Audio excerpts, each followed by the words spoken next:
नमस्कार दोस्तों, स्वागत है आप सबका कथा रंजन में। कहानी शुरू करने से पहले एक छोटी सी विनती। कहानी को लाइक और चैनल को सब्सक्राइब करके हमारा हौसला बढ़ाते रहें। इसके पहले की महाभारत कहानियों के लिंक डिस्क्रिप्शन बॉक्स में आपको मिल जाएंगे। महाभारत की अगली कहानी है देवव्रत की वापसी। राजा शांतनु बहुत दुखी थे क्योंकि उनकी प्रिय पत्नी गंगा उन्हें हमेशा के लिए छोड़कर जा रही थी। विदा होने से पूर्व गंगा ने राजा शांतनु को धीरज बंधाते हुए कहा, राजन, आप व्यर्थ में दुखी न हो। यह सब तो पहले से ही नियति द्वारा तय था। मेरा धरती पर अवतरण एक विशेष प्रयोजन से हुआ था।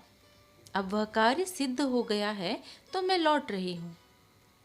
गंगा की बात सुनकर शांतनु ने हैरानी से पूछा, गंगा, मुझे पूरी बात जरा विस्तार से बताओ। गंगा ने बताया, राजन, एक बार गुरु वशिष्ठ समाधि लगाकर बैठे हुए थे। उनके समीप ही 8 वासु खड़े थे। वे ध्यान मग्न गुरु वशिष्ठ को अपशब्द कहकर उनकी खिल्ली उड़ा रहे थे। इससे गुरु वशिष्ठ की समाधि भंग हो गई। लेकिन धीर गंभीर स्वभाव वाले गुरु वशिष्ठ शांत रहे। फिर भी वे धृष्टवासुन अपनी धृष्टता से बाज नहीं आए और उनका उपहास उड़ाते ही रहे।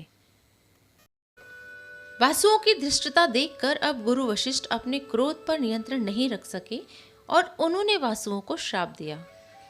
तुमने एक तपस्वी का उपहास उड़ाया है, इसलिए तुम्हें पृथ्वी पर जाकर मनुष्य योनि में जन्म लेकर उनकी तरह ही मानसिक और शारीरिक यातनाएं सहनी पड़ेंगी। ऋषि का श्राप सुनकर वासुओं ने अपनी गलती पर क्षमा मांगते हुए उनसे अपना श्राप वापस लेने की विनती की। गुरु वशिष्ठ को उन वासुओं पर दया आ गई। वे बोले, श्राप तो मैं वापस नहीं ले सकता, लेकिन मैं तुम पर इतनी दया कर सकता हूँ कि तुम सातों पृथ्वी पर जन्म लेते ही मर जाओगे और तुरंत स्वर्ग वापस लौट आओगे।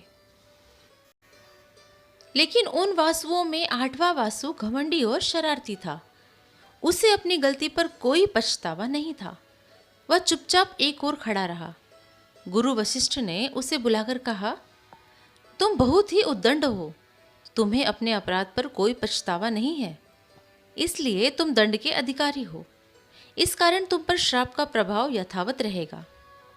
यही वो 8वां वासु है। इसे आपने अपनी शर्त तोड़कर बचा लिया है। अब पृथ्वी पर मेरा काम पूरा हो गया है, इसलिए मैं स्वर्ग लौट रही हूँ। मैं आपके इस बेटे को भी अपने साथ ले जा रही हूँ। मैं इसे अपनी देखरेख में बड़ा करना चाहती हूँ और समय आने पर इसे आपको सौंप दूंगी। यह कहकर गंगा अपने नवजात शिशु को लेकर गंगा के जल में समाहित हो गई। राजा शांतनु दुखी मन से वापस महल लौट आए।